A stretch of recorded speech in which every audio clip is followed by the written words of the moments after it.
Hello friends, अभी हाल ही में supreme court ने मंगलवार को एक बहुत महत्वपूर्ण निर्णय सुनाया। उस निर्णय में सुप्रीम कोर्ट ने कहा कि अब सिविल जज बनने के लिए जो प्रतियोगी परीक्षाओं के माध्यम से बनते हैं, अब केवल विधि में स्नातक होना जरूरी नहीं है, बल्कि उसके लिए न्यूनतम योग्यता के संबंध में 3 साल की वकालत को भी अनिवार्य कर दिया गया है।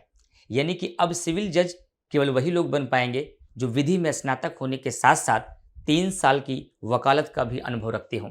ऐसा निर्णय क्यों सुनाया सुप्रीम कोर्ट ने? क्योंकि सुप्रीम कोर्ट की मंशा है कि जो जज बनकर आए, शुरुआत से ही उनके पास व्यवहारिक ज्ञान भी होना चाहिए। केवल किताबी ज्ञान पर्याप्त नहीं है।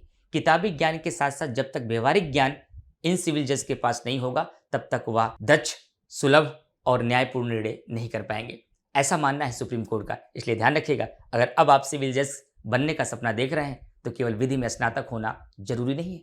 अब आपको 3 साल की वकालत भी करनी होगी।